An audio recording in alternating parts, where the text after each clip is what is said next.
Hey guys, it's Arx here and welcome back to my channel. We are back with yet, of course, another Switch review, and today we have something different. Today, let's all take a look and listen at the Irene Switches by Mavic Studios, a linear switch with a polished ink base bottom housing and a polished Pro palm stem. But a quick message from our channel sponsor, the good people at PCBWay. PCBWay is your one-stop shop for all your PCB prototyping needs, and not only that, you can actually do CNC machining with them if you want to have your own keyboard prototype. So just click on the CNC and 3D printing, upload your file, and wait for a code. If you are interested with this service, head over now to pcbway.com, links in the description. So a quick background about the switches. This is a full nylon housing with a palm stem paired with a Gateron yellow springs, which I know is a crowd favorite spring. This was manufactured by Gateron, so you can expect a bit of a tight housing than JWK's, and this was designed by Mavic Studio. I believe this is his first switch offering.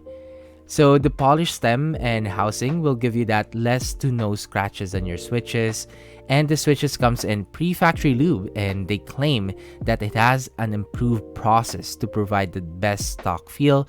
So let's see on the sound test. So in today's video, it's going to be the usual, but since it came in pre-factory lube, I won't be including a lube sound test as I really want you guys to be the judge if the improved pre-factory lube process is good as is. I will be of course including a sound comparison versus other linear switches and of course a material breakdown. If you want to hear my thoughts and opinion about the Irene switches, please do stick around at the end of the sound test or feel free to check the timestamps. And speaking of sound tests, let's do a quick disclaimer before we start.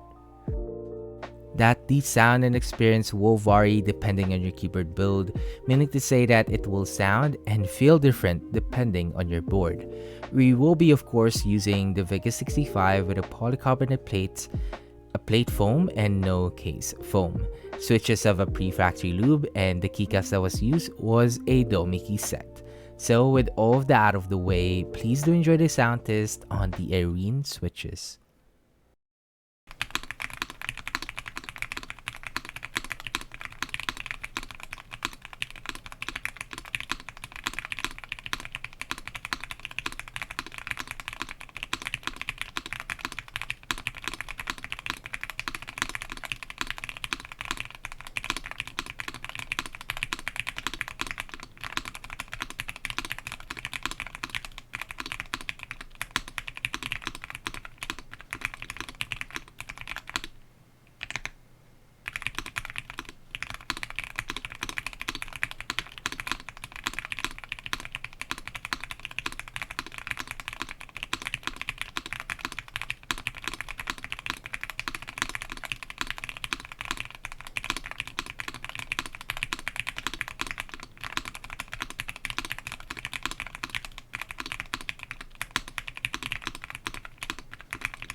And that was the sound test for the Irene Switches. Let me know what you think about them on the comment section down below, and let's have some quick discussions.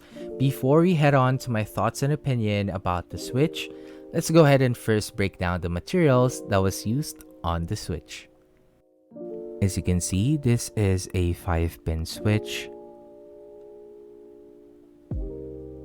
and is using an MX style housing. We have nylon for the top housing,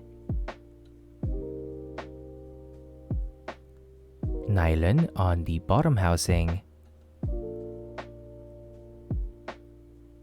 and of course we have POM on the stems.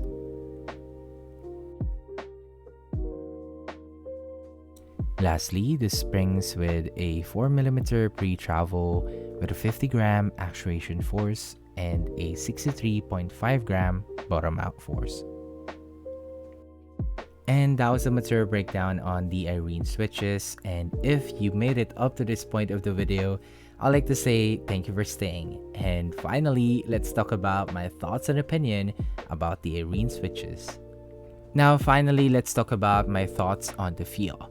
We need to address first the stock pre-factory lube, as they advertise the switches to have an improved pre-factory lube process for a better out-of-the-box experience.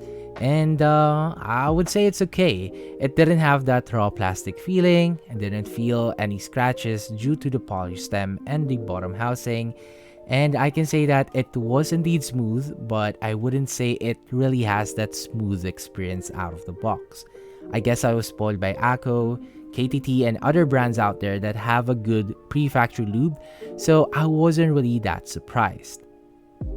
But with that being said, do I recommend using them out of the box? Well, I cannot confidently say that you can, because at times I feel like it's lacking that smooth typing experience, but at the same time, some days I find it okay as it is. I'm not saying that the out-of-the-box experience was bad or you can't use them out of the box. It's just that I'm still looking for a bit of a smoothness in terms of the typing feel. Now, talking about the slow springs with a 4mm pre-travel, it's actually my first time trying out a springs with a pre-travel like this, and boy, it's really satisfying to type on. At first, I didn't find the pre-travel a bit slow, but the 50-gram actuation force paired with the 63.5-gram, it's actually a good combination. It's right up in my preferred typing feel, and I can say that you won't really feel the pre-travel that much once you get a hang of it. Considering that this is a Gateron switch, it kinda reminds me of the Gateron Hippos by Kinetic Labs in terms of the typing feel. Other than that, I really enjoy typing on the switches. It's quite refreshing for me, as we rarely cover Gateron switches, plus the polished stem. So I can say that they feel really good and an interesting linear switch to try. Moving on to my thoughts on the sound. On stock or with the pre-factory lube, I didn't really hear any scratches, spring, or the lifting, but it did sound a bit raw for me. Like, it still has the plastic raw sound to it, but not really all the time, so it's kind of same as my thoughts on the feel. There are days that I can't distinctly hear the stock sound, but there are days that I can hear that it's really smooth out of the box. So it has that really clacky high-pitched sound profile, which I really like, and it sounds really crisp on my build. Now, with my experience with pre-factory lube switches, I wouldn't say that if you lube them, there will be like a night and day difference, but of course, it will have a more subtle sound profile. So if you don't like, or the high pitch is a bit too much for you, of course, you can freely lube them. So overall, the reason why I didn't include a lube sound test is because I really want you guys to hear or be the judge about their pre-factory lube improved process, quote unquote. For me, it's fairly decent, but what makes the switches really interesting is the choice of the spring and that the added polish for a smoother typing feel. I do recommend them if you are looking for some new linear switches to try with somehow a unique or refreshing typing feel. And that is it for the video, guys. I hope you all enjoyed my review on the Irene Switches, and I really hope that you find it helpful. If you do, please don't forget to hit the like button as it helps out my channel grow. And also, comment what you think about the switches. I'll be sure to comment back, and let's have some quick discussions along the way. So what's next? Well, we have a lot of switches, a lot of switches review coming up this month and more YouTube shorts, so please stay tuned for that. Again, don't forget to hit the like button, share if you want, and of course, subscribe for more, and I'll see you guys on the next Soundtest. Peace.